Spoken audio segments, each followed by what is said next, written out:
The theft had the quiet, particular cruelty of something taken from a house that had already been dying.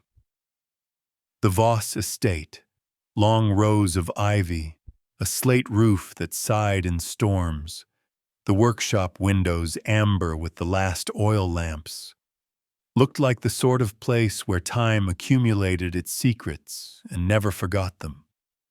When Julian Mercer arrived, puddles still beaded on the gravel, and the police tape flapped listlessly near the iron gate. He had come because the antique clock in the parlor had been one of the reasons he became a conservator of mechanical things.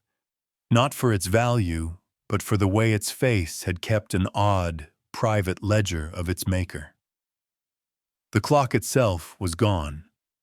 An empty, warmed patch of wood remained where its brass weights had hung, and with it, someone had taken a box of folded papers that, in Julian's mind, mattered more than jewels. They took it in the night, the caretaker said at the gate, voice cracking into first person despite himself. I thought I heard the chime. I thought the house was calling me awake. Julian watched the lines fold and hold between the man's words, and the sky above the estate closed itself into a low, watchful gray. The Voss workshop smelled like used oil and lemon peel. That scent had been constant in Julian's childhood summers when he sneaked in and wound obscure clocks with the old man who taught him patience.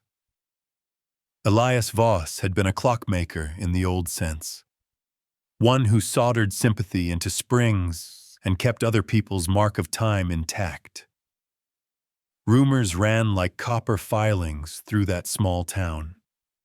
That Voss had worked on a special commission during wartime, that his clocks sometimes chimed irregular notes like a secret language. He used to say, "Time remembers more than we do," Marta, Elias's last apprentice, told Julian as they looked at the empty mantel. Her hands trembled when she spoke. He told me once, only once, that if the world got messy, the clock would say what people tried to forget. He showed me a drawer, carved compartments under the cleft of the gear train. He said people hide what they fear inside their machines. Marta's face had the tired certainty of someone who had learned to trust the artifacts more than the words of neighbors. She said, I didn't see them, Julian. I was sleeping. But I know Elias wouldn't have left his ledger anywhere, unless he wanted it found. Julian set the empty room against memory, feeling for the rhythm of what should have been there, the gentle, stubborn click of the escapement, the third chime that always came a fraction of a second late. He had, before the theft, spent an afternoon with the clock's dismantled heart. Tiny screws and pinions lined like punctuation on felt, and he remembered a seam in the base where Elias had filed a slot so fine you had to hold the grain of light against it to see it. The clockmaker's handwriting in the ledger had been precise, not calligraphic, but deliberate. Names crossed, amounts noted, a sequence of dates. But it wasn't the numbers that had interested Julian so much as the way Elias had drawn the chime pattern next to certain entries. Dots and dashes and a star for the odd names that were never spelled out. Count them, Elias had told him in a voice like a hinge.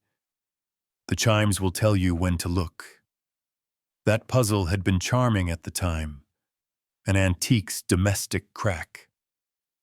Now the charm felt like a compass toward a buried truth. Julian touched the mantel where the clock had sat and imagined the gear teeth as letters in an alphabet that only the dead and the guilty could understand. When Marta produced the small brass key that wound the clock, a hush moved through the parlor as if the house itself withheld breath. The key had been found in a pocket of Elias's old coat, tucked beneath moth-eaten lining, and it hummed with the suggestion of a lock. Back at his studio, Julian set the key by the dismantled clockwork he had saved months earlier and began to reconstruct the sequence Elias had once shown him. The chime sequence, when coaxed back to life, did not announce the hour politely. Instead, it chimed in an odd cadence. 3 short tones, then a long, then a pause, then a pattern that matched the ledger. Julian's hands moved with the steady faith of habit, but his head moved with a different urgency. "If these are names," he murmured aloud, not quite a thought, but a sound that wanted company. He had scribbled the dots and dashes onto a scrap of paper until the pattern unfolded into letters. Elias had used a variant of Morse tied to the position of the weights, the number of pins, the surprise of the strike. The code spelled out a set of initials and a date from 40 years ago, an oddly specific transfer of funds to a shell company with a name Julian recognized from old municipal records. A bank front used by people who moved money in silent, bureaucratic pulses. Every new discovery tightened the noose of possibility. If someone had taken the clock to hide those notes, it was less likely about antique greed and more likely about erasure. The first real threat arrived not as a shadow at the window, but as a man at the door with a badge that made the paper of the tape flutter. He called himself Detective Hargrove and wore the kind of tired professionalism that meant he'd done favors for people in suits. "We need to keep the house quiet," he said, thrusting paperwork toward Julian like a bluff. "For now."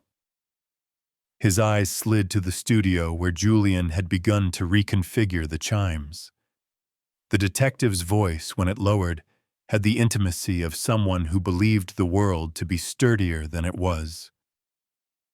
"You didn't show anyone what you found, did you?" he asked. Julian's reply was quieter than he intended. "I showed only Marta and the ledger sketches." "That's it." The detective's hand brushed a photograph of Elias among the scattered notes. For a second, his face went slack, a man looking at a dead friend and weighing whether to cry. "There are people who'd rather that ledger remained unread," Hargrove said. "They'd rather burn a house down to keep their books closed." Marta's hands shook visibly. "If they come," she whispered. Her words were half plead, half prophecy. "They'll come for what the clock remembers." There was a moment when Julian thought to hand the key back to Marta, to let memory remain small and private. Instead, he taped the paper with the decoded initials to his chest and left the studio with a determination that was not bravery so much as stubbornness. As evening pressed itself to night, Julian discovered a second, smaller secret. A hair-thin engraving on the underside of the clock's backboard. The letters were tiny. A microscript Elias had carved with a jeweler's burin when he had been certain nobody else would watch. "Forgive," it read. Then a sequence of names that matched the initials from the chime code. Politicians, a bank director, and a lawyer whose family still controlled the city council. The pattern snapped in Julian's head like a brittle twig. This was not a ledger for petty theft. It was a confession concealed in brass, a map of transfers that had sustained a network of influence for decades. Julian thought of the dead man's voice, of the way Elias had wound the clock alone in the late hours, and scribbled with a hand that had trembled only once in old age. He thought, too, of the photograph Detective Hargrove had touched. The photo had been taken at the riverbank with half the town in it, smiling. Inside that smile, hidden, were transfers disguised as wartime reparations, favors, and the slow, legal creepage of power. Julian felt, with the clarity of someone who has read too much in too few hours, that revealing these names would split the town open. "If this goes public," Marta said, in a voice that had found the steadiness to speak its own fear, "they will use everything they have." The choice to go public was not one Julian made lightly. He took copies of the ledger, the transcription of the chime sequence, and the tiny backboard engraving to a journalist he trusted in a city paper 2 hours away. They met at a diner that smelled of burnt coffee and stubborn conversation.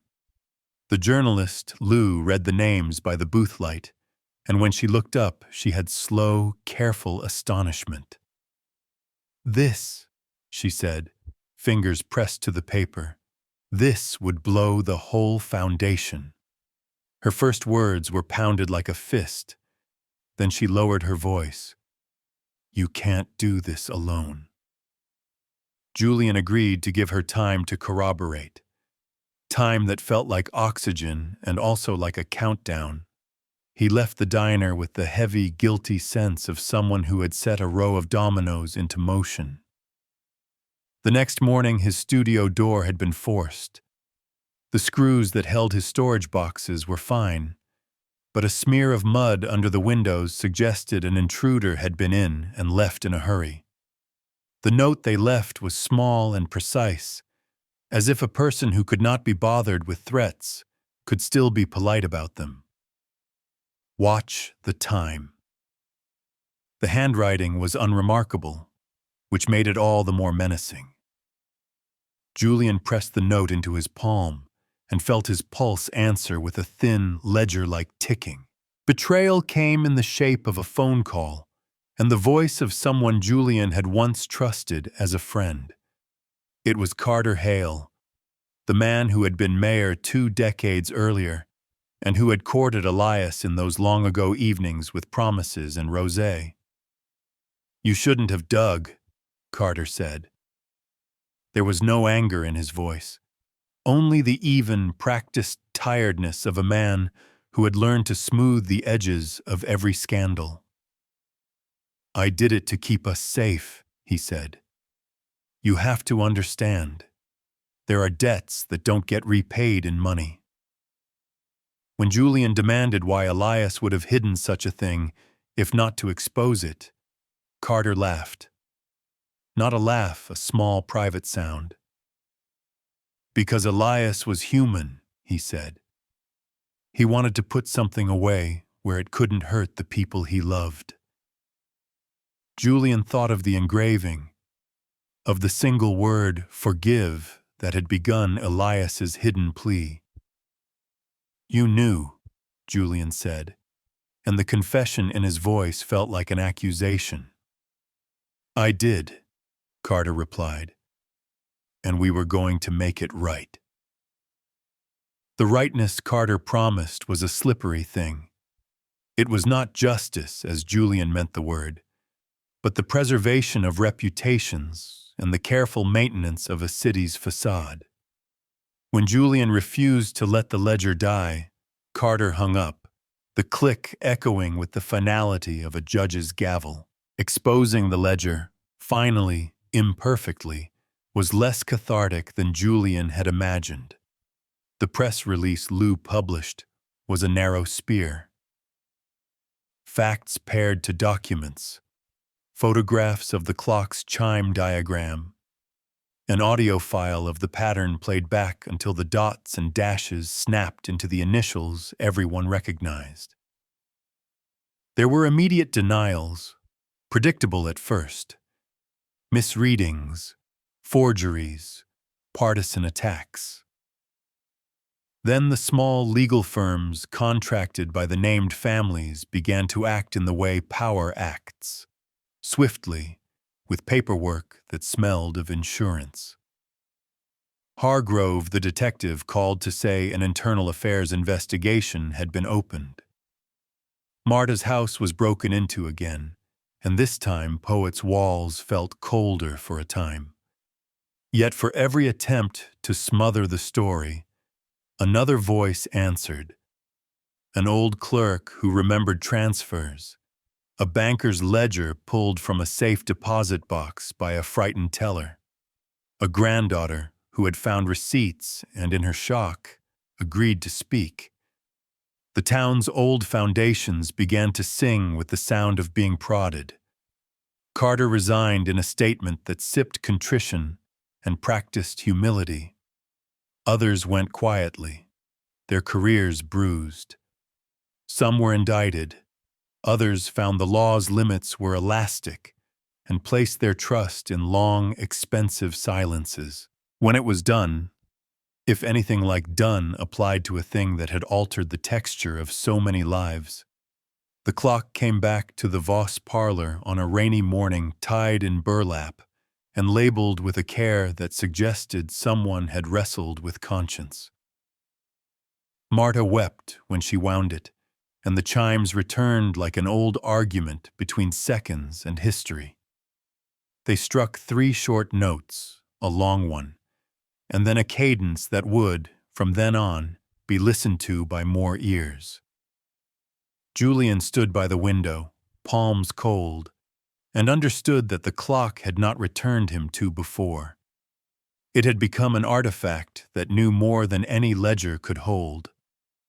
Elias Voss's tiny engraving, the word "forgive" and the list of names, was preserved in a museum case now, the brass gleaming but unread from a distance. At night, when Julian sometimes sat in his darkened studio, he would imagine the gears turning. He felt less triumphant than wary. Some pieces had been moved, some doors pried open, but he suspected the deepest mechanism remained a closed loop. He kept one copy of the ledger in a drawer he rarely opened, and sometimes, without thinking, he would trace the dots of the chime code with a fingertip. Once, when the house was especially quiet, he thought he heard a faint extra strike that didn't belong to any hour. For a moment he forgot the world and listened as if the clock might, by accident, admit one last sentence. He could almost read the whisper in the brass. Time remembered everything, and remembering was not the same as forgiving.